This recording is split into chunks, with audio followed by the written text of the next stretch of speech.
The public is always just a click away. A technological miracle, right? But let's not forget that this has been our situation for over 40 years now. The internet is not just our future or our present, it is also our shared past. My name is Suzanne van Geuns, and this is Does Not Compute, a toolbox for humanists who want to understand public conversation online. I'm here to tell you that you don't need to code, you just need to find your way into this archive. In this video, I'm going to show you how to dig for treasures on the earliest computer networks. We're going all the way back to the age of shoulder fillings, the 1980s.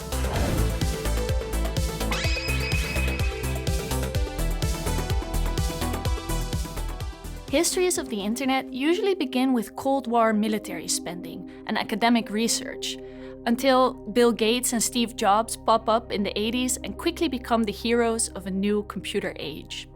Let's begin somewhere else in the 1980s instead, with this photo.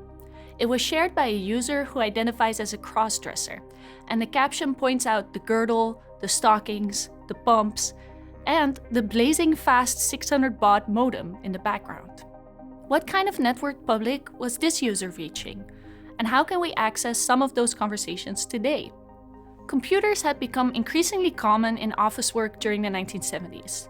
By 1980, the personal computer was beginning to be a hobby object. New models were initially advertised to gadget lovers, people who bought magazines devoted to radios or programmable calculators. But if you wanted to network, that is, make a connection between your personal computer and someone else's, you needed two additional devices, a phone and a modem. A modem was a translation machine. It turned the binary signals produced by a computer into analog signals that could travel across a phone line, and vice versa. Modems allowed already existing phone networks to become computer networks. Throughout the 1980s, the proud owner of a computer, phone, and modem had two options for connecting their computer to others: online services or a bulletin board system. Online services were businesses that said, "Call in, and I will show you the networked world." There's not much left of them today, but they are important in the history of the internet, so they're worth a little detour. Let's take one online service as an example. CompuServe started as an information service. Type in a number and get information sent to your own computer. Online services were not shy about the possibilities of instant response. From calculating your net worth to knowing human sexuality, CompuServe would promptly send you a text file with all you needed to know. Computer networks were becoming informational spaces. Later in the 1980s, online services turned toward the social. It became possible to exchange messages with other users, but only if they were also CompuServe customers. Online services like CompuServe offered a circumscribed public on an enclosed network. Eventually, that would be their end. In the 1990s, when the process of internetworking made such proprietary networks seem obsolete, online services started going out of business. What were CompuServe users telling each other about religion, disabilities, or tropical fish? We have no real way of finding out. But online services were not the only option for socializing with others. You could also join bulletin board systems, and those form a fascinating archive.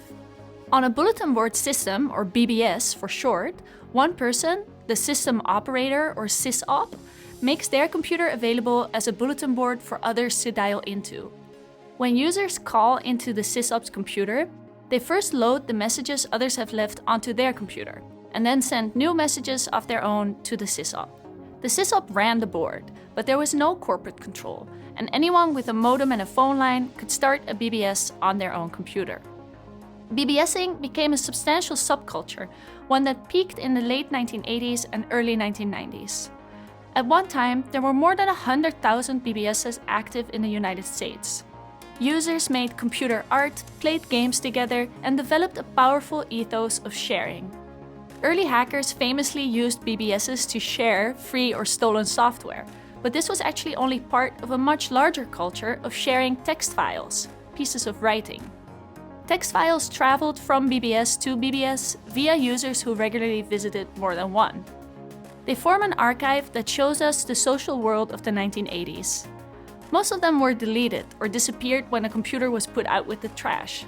But there is enough left to see a networked public sphere that is not yet fully separate from real life. People joined BBSs under pseudonyms, but they were deeply local.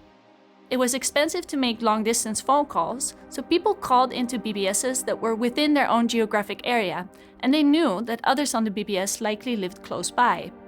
Users recognized the radical potential of anonymous but local sharing. In his caption, the man who uploaded this picture explains that he was using his modem, phone line, and computer to send out messages while he was participating in a strike. BBSs were also places where queer, trans, and gender non-conforming people could meet and exchange resources. They are rich sites for queer history.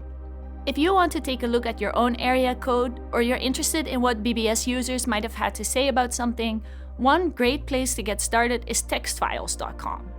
This website is run by a passionate hobbyist who solicits archived files from whoever has them. You can use Google to search the site for specific terms. So let's say I'm interested in what people thought of Reagan. This way I can quickly see what text files mention Reagan by name.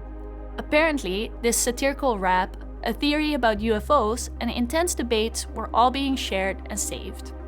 Textfiles.com also groups files under particular categories. Here's occult, for example, which has a ton of material.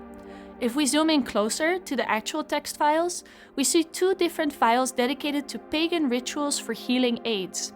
In 1987 and 1988, when these files began circulating, people were starved for information and looking for help.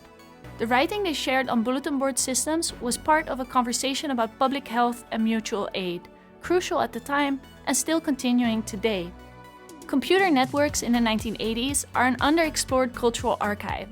They have the potential to show us how we became who we are, whether online or offline. And now that you know how to begin, you can start digging.